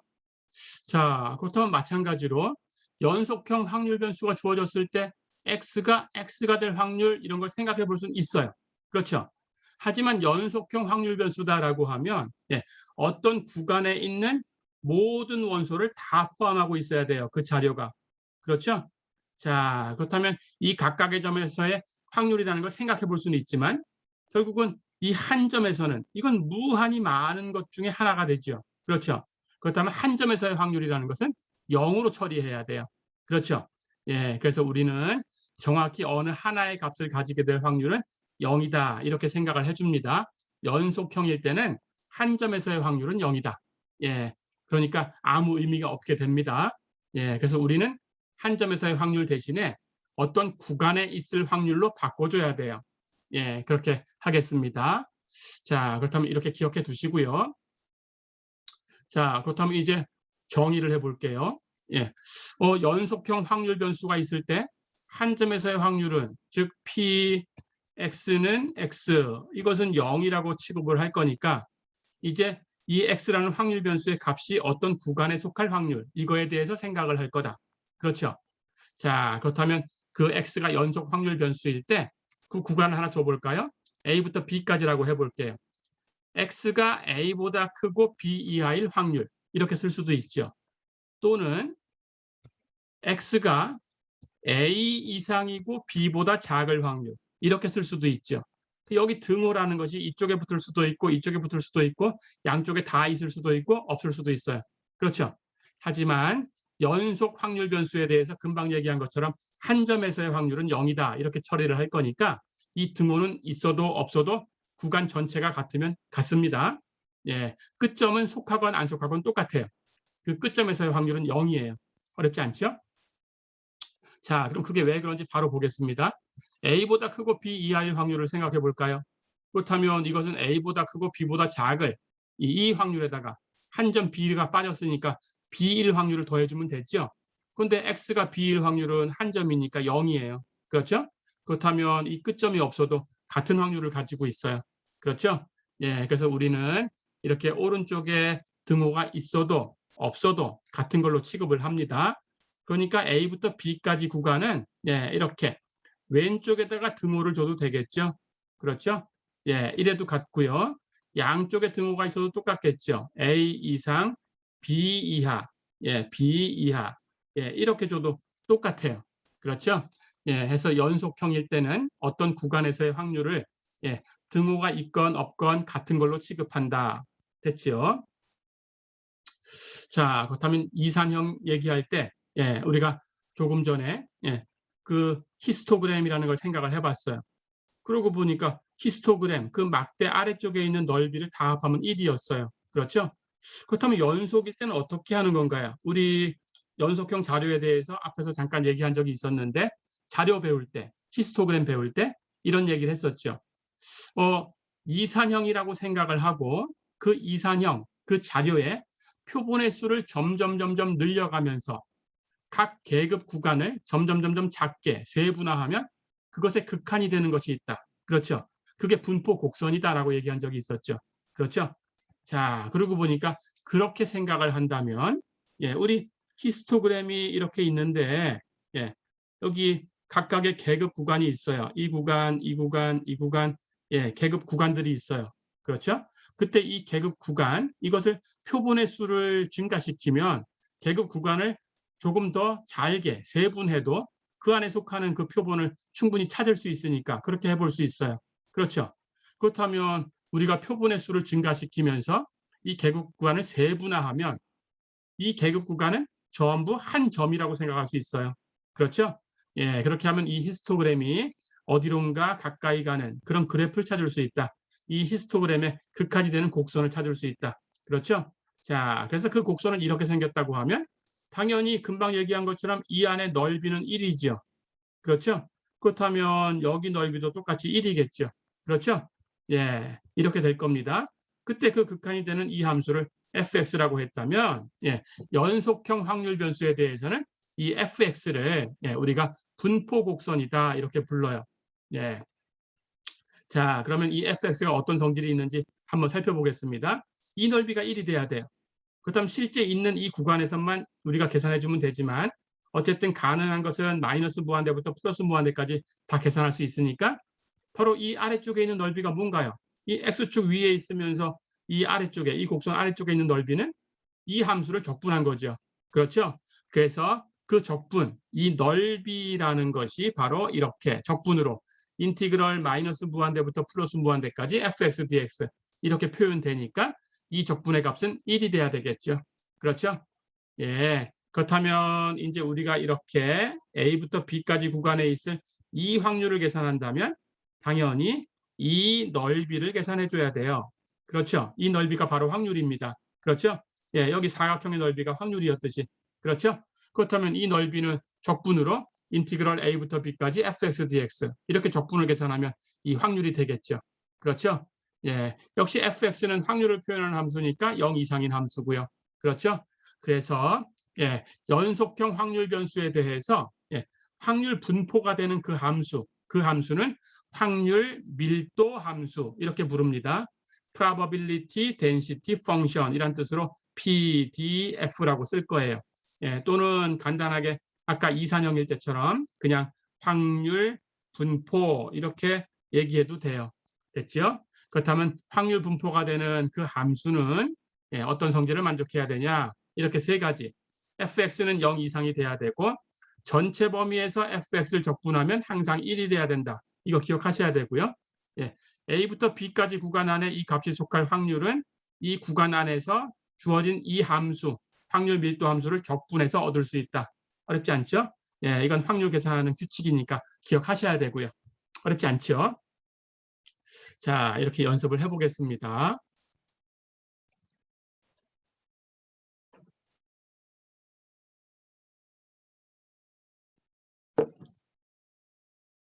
예제 3.11 보세요. 제어 실험에서 반응 온도, 섭씨로 표현했고요. 그 온도의 변화에 따른 오차를 다음과 같은 확률 분포를 가지는 연속 확률 변수 x라고 가정을 하자 그랬어요. 그때 그 확률 분포, 그 분포 함수 fx가 이렇게 생겼네요. x가 마이너스 1보다 크고 2보다 작으면 3분의 x제곱이라는 함수값을 갖고 그 외에는 전부 0인 그런 함수다 그랬습니다. 그때 이 fx가 바로 확률 밀도 함수가 되는 걸 보여라 그랬어요. 그리고 이걸 이용해서 x가 0보다 크고 1 이하일 확률을 구해라 그랬어요. 자, 여기 등호는 사실상 필요 없다고 했죠. 그래서 0과 1 사이에 있는 걸 바로 계산하면 됩니다. 자, 그렇다면 확률 밀도 함수가 된다는 것은 어떤 뜻이었어요? 전체 범위에서 적분한 값이 1이 돼야 됐어요. 그렇죠? 그걸 기억하시면 되겠어요. 자, 그렇다면 계산해 볼까요? 인티그럴 마이너스 무한대부터 플러스 무한대까지 fx dx. 그런데 fx는 마이너스 1부터 2까지 해서만 함수값이 있고 나머지는 0이죠. 그러면 우리 적분의 성질에 의해서 이 구간을 나눌 수 있죠. 인티그럴 마이너스 무한대부터 마이너스 1까지 fx dx 플러스 인티그럴 마이너스 1부터 2까지 fx dx 플러스 인티그럴 2부터 무한대까지 fx dx. 어렵지 않죠? 자, 그런데 마이너스 1보다 작은 쪽은 이 바깥쪽이니까 fx가 0이에요. 그렇다면 0을 정적분해도 0이에요. 그렇죠? 당연히 또 2보다 큰 쪽도 이 바깥쪽이니까 fx가 0이에요. 그렇다면 이 적분은 0이에요. 그렇죠? 자, 그러니까 이 바깥쪽에서 0이다 그러면 우리는 항상 이런 적분을 마이너스 무한대부터 플러스 무한대까지 계산을 해야 될 때 이거 다 쓸 필요 없죠? 예, 이 안쪽에 함수 값을 가지고 있는 이 구간에서만 적분을 해주면 돼요. 그렇죠? 예, 이제 앞으로는 이런 것은 쓸 필요가 없겠습니다. 해서 이 안에서만 값을 갖는 이곳에서만 적분하면 된다. 됐죠? 자, 그렇다면 마이너스 1부터 2까지 적분합니다. 그때 fx는 3분의 x 제곱하고 똑같다고 했으니까 3분의 x 제곱을 적분하면 되죠. 그렇죠? x 제곱 적분하면 3분의 x 3승이니까 거기에 3분의 1을 곱한 것 3분의 x 제곱을 적분하면 9분의 x 3승이죠. 어렵지 않죠? 예, 적분 구간은 마이너스 1부터 2까지니까 마이너스 1부터 2까지 대입해 주면 되고요. x에 2 대입한 값에서 x에 마이너스 1 대입한 값을 빼주면 됩니다. 2 대입하면 3승에서 8이지요. 그렇죠?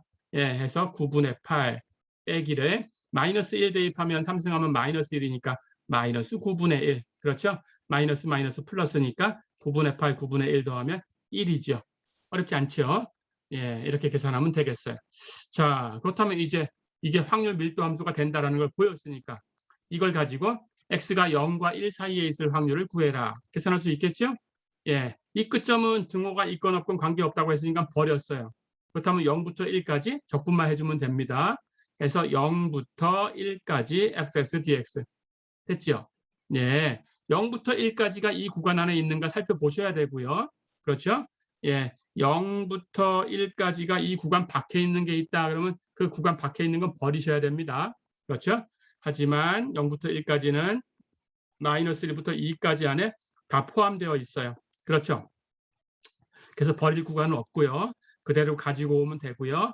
그 안에서 fx는 3분의 x의 제곱이니까 적분하면 9분의 x의 3승. 됐죠? 0부터 1까지 계산했으니까 x에 1 대입한 값에서 x에 0 대입한 값을 빼주면 돼요. 1 대입하면 3승에도 1이고요. 0 대입하면 3승에도 0이고요. 예, 9분의 1 마이너스 0. 답은 9분의 1이죠. 어렵지 않죠?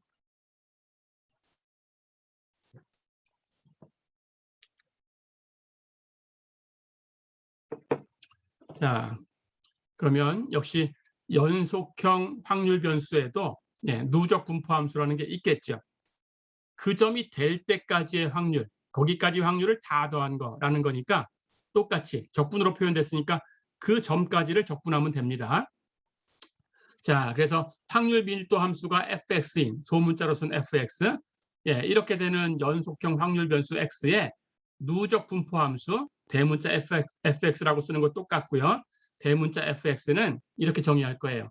x 이하일 확률 똑같죠. x까지의 확률을 다 더한 겁니다. 그렇죠? 근데 적분으로 바꿔야 되니까 마이너스 무한대부터 x일 때까지 계산한 거죠. 그래서 마이너스 무한대부터 x까지 ft dt. 어렵지 않죠? 예, 이렇게 적분으로 표현된 겁니다. 예, 이것을 누적 분포함수다 이렇게 불러요. 자, 그럼 가보겠습니다. 조금 전 예제를 봤어요. 예, 그 예제에서 제어 실험에서 반응 온도, 그 온도의 변화에 따른 오차를 확률 분포가 이렇게 되는 연속형 확률 변수라고 가정을 했었죠. 이게 확률 밀도 함수가 되는 걸 보였습니다. 조금 전에. 예, fx는 x가 마이너스 1보다 크고 2보다 작을 때에는 3분의 x제곱이고 나머지는 0이다. 이렇게 확률 밀도 함수가 주어졌어요.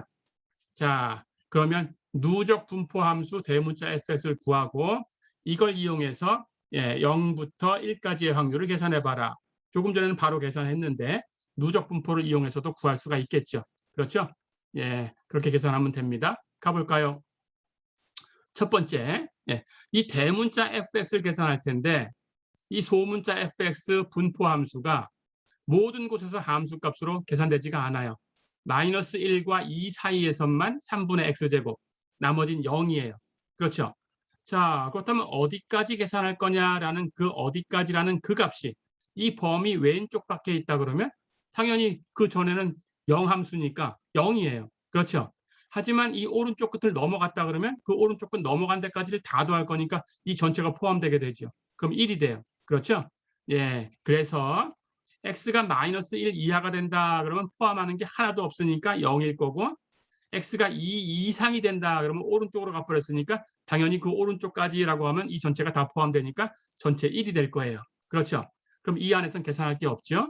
그렇다면 요 사이에 있는 어디까지 계산한 거, 그것만 의미가 있죠, 사실은. 그렇죠? 그걸 계산해 보면 됩니다.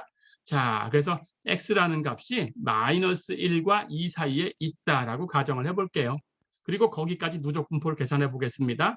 자, 그렇다면 대문자 fx는 x까지 누적 분포니까 정의한 대로 왼쪽 끝부터 x까지예요. 왼쪽 끝은 마이너스 무한대라고 생각을 하는 거예요. 그렇다면 인티그럴 마이너스 무한대부터 x까지 ft dt 됐죠? 예. 그런데 마이너스 무한대부터 할 필요가 없죠. 마이너스 1부터만 함수값을 가지고 있으니까. 그렇죠? 그럼 왼쪽은 다 버립니다. 그럼 실제 적분돼야 되는 것은 마이너스 1부터만 계산하면 돼요. 그렇죠? 그래서 마이너스 1부터 x까지 계산하면 되고요. ft dt, ft, fx가 3분의 x제곱이니까 x를 t로 바꾸기만 하면 되죠. 그렇죠? 3분의 t제곱 적분해주면 됩니다.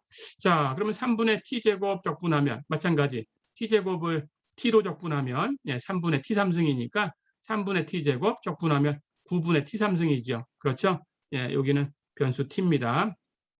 자, 이렇게 바꿔주시면 되겠어요. 그렇죠?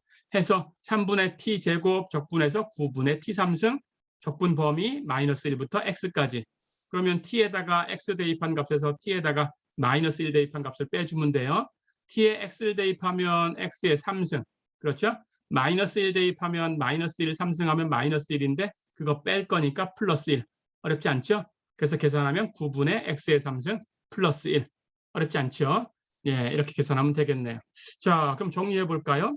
예, 누적 분포 함수는 x가 마이너스 1 이하다 그러면 하나도 포함하는 게 없으니까 거기까지 다 계산해봤자 0.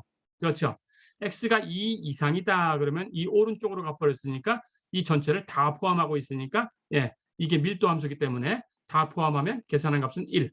그렇죠? 해서 누적 분포도 1. 그리고 x가 마이너스 1보다 크고 2보다 작을 때만 사실은 의미가 있는데 거기서는 계산한 대로 9분의 x3승 플러스 1이다. 어렵지 않죠? 자, 그렇다면 x가 0보다 크고 1 이하일 확률 계산해 볼까요? 당연히 1까지 누적된 값에서, 그렇죠? 0까지 누적된 값을 빼주면 되죠. 그렇죠? f1 여기 함수가 있어요. 그렇죠? 예, 여기 x의 값에다 1 대입하면 됩니다. 그렇죠?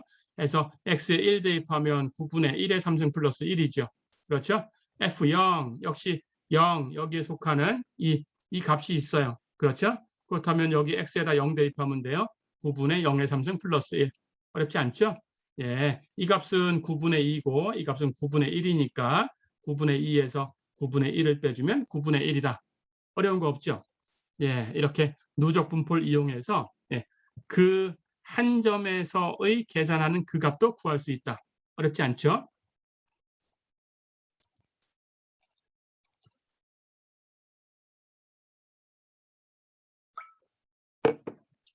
자, 한 문제만 풀어보고 이번 시간 정리하겠습니다. 예제 3.13 보세요. 미국의 에너지부에서는 프로젝트를 입찰에 붙이고 적절한 입찰가를 예상을 한다. 그런데 이 예상치를 B라고 할 때 에너지부는 낙찰가의 밀도 함수를 이런 함수다라고 생각하고 있다. 어떤 함수냐? FY는 Y가 5분의 2B보다 크고 2B보다 작을 때에는 8B분의 5라는 상수함수. 그 외에는 0함수. 이런 함수가 밀도 함수다라고 가정을 한다. 예상을 하고 있다. 그런 뜻입니다. 자, 그럴 때 이 확률 밀도 함수 FY에 대해서 누적 분포 함수 대문자 FY를 구해라. 이걸 이용해서 낙찰가가 에너지부 예상치 B보다 작을 확률, B보다 작을 확률을 구해라 그랬어요. 가볼까요? 자, 역시 주어진 함수가 Y의 값에 따라서 달라지죠. Y가 5분의 2B보다 크고 2B보다 작을 때만 함수값이 있고 의미가 있게 나머지 바깥쪽에서는 다 0이에요. 그렇죠? 자, 그렇다면 당연히 이 왼쪽 끝점보다 작은 데까지 누적된 것은 포함되는 게 하나도 없어요. 5분의 2B 이하가 되면 0이죠. 그렇죠? 이 오른쪽 끝보다 더 오른쪽으로 간 데까지를 다 더한다. 이 왼쪽부터 여기까지 다 더한다 그러면 이 전체가 포함되니까 당연히 1이 돼야 되죠. 그래서 y가 2b 이상이 되면 누적 분포는 1이 돼야 되죠. 어렵지 않죠? 자, 그렇다면 의미 있는 것은 요 사이에 있는 어디까지를 누적 계산한 거, 이것만 의미가 있죠. 자, 그래서 y가 5분의 2b보다는 크고 2b보다는 작다, 이렇게 계산해 보겠습니다. 그렇다면 누적 분포 대문자 fy는 어떻게 되나요? 왼쪽부터 여기 y까지 다 계산할 거니까 마이너스 무한대부터 y까지 적분해야 돼요. 그렇죠? 인티그럴 마이너스 무한대부터 y까지 f dt 계산하면 되죠. 자, 그런데 f라는 함수는 y하고 관계없이 상수로 주어졌으니까 이 변수를 y 대신에 t라고 바꿔놔도 여기 바꿀 변수는 없어요. 상수 그대로 쓰면 돼요. 그렇죠? 그래서 상수함수 그대로 가지고 옵니다. 8b분의 5. 어렵지 않죠? 자, 그런데 여기 마이너스 무한대부터 적분하는 것이 y의 값이 5분의 2b 이상이 돼야 이 함수 값이 있고 그 왼쪽은 다 0이죠. 그럼 마이너스 무한대부터 다 할 거 없죠? 아까 적분을 3개로 나눠봤습니다.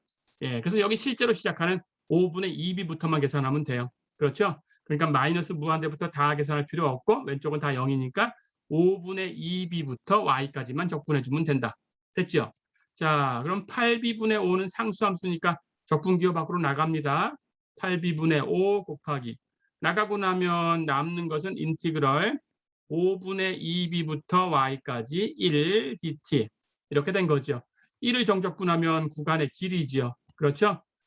구간의 길이는 y 마이너스 5분의 2b가 되죠. 위에 끝점에서 아래쪽 끝점 뺀 거. 그렇죠? 해서 y 마이너스 5분의 2b 이렇게 계산하면 되네요. 그렇죠? 이걸 전개하면 8b분의 5 곱하기 y 마이너스 이렇게 곱해서 8b분의 5 곱하기 5분의 2b. 그렇죠? 약분해 볼까요? 2b, 8b 약분하면 4가 남았죠. 5, 5 약분되죠? 뒤에 건 4분의 1. 그러니까 전체는 8b분의 5y 마이너스 4분의 1이다. 어렵지 않죠? 이렇게 누적 분포 함수를 구했습니다. 자, 그럼 정리해요. 누적 분포 함수 y는 여기 실제로 y가 값을 갖는 그런 구간, 그 구간의 왼쪽 끝점 이하가 되면 포함하는 게 없어서 0. 오른쪽 끝점 더 오른쪽으로 넘어가면 전체를 포함하니까 1. 그렇죠? 그리고 실제 있는 이 구간 안에 y가 있다면, 즉 5분의 2b부터 2b까지 사이에 y가 있다면 계산한 값 여기 있죠. 8b분의 5y 마이너스 4분의 1이더라. 됐죠? 자, 그렇다면 이걸 이용해서 이제 문제 또 하나 풀까요? 여기 있던 거. b보다 작을 확률을 구해라 그랬어요. 낙찰가가 b보다 작을 확률, y가 b보다 작을 확률이죠. 그렇죠? b보다 작을 확률이니까 당연히 b까지, b까지 전체를 다 계산한 거죠. 누적 분포로 치면 b까지의 누적 확률이죠. 그렇죠? b보다 작은 것 전체니까 b까지 누적된 거예요. 그렇죠? 자, 그렇다면 fb를 계산하면 되고요. fb라는 것은 여기 함수 값이 있으니까 b는 여기 y의 값이 b다 그러면 5분의 2b에서 2b 사이에 들어와요. 이 안에 b가 들어왔으니까 이 값을 가지고 계산하면 되죠. 그렇죠? 여기 y 값에다가 b를 대입하면 됩니다. 그래서 여기다가 b를 대입해주면 8b분의 5b 마이너스 4분의 1. b는 약분됐죠? 8분의 5 마이너스 4분의 1. 통분하면 4분의 1은 8분의 4가 되는 거니까 8분의 2가 되는 거니까 8분의 5에서 8분의 2를 빼주면 8분의 3이죠. 어렵지 않죠? 이렇게 이번 시간에는 확률 분포에 대해서 공부를 해봤습니다. 조금 연습하시면 되겠습니다. 이번 시간은 여기까지입니다. 수고했습니다.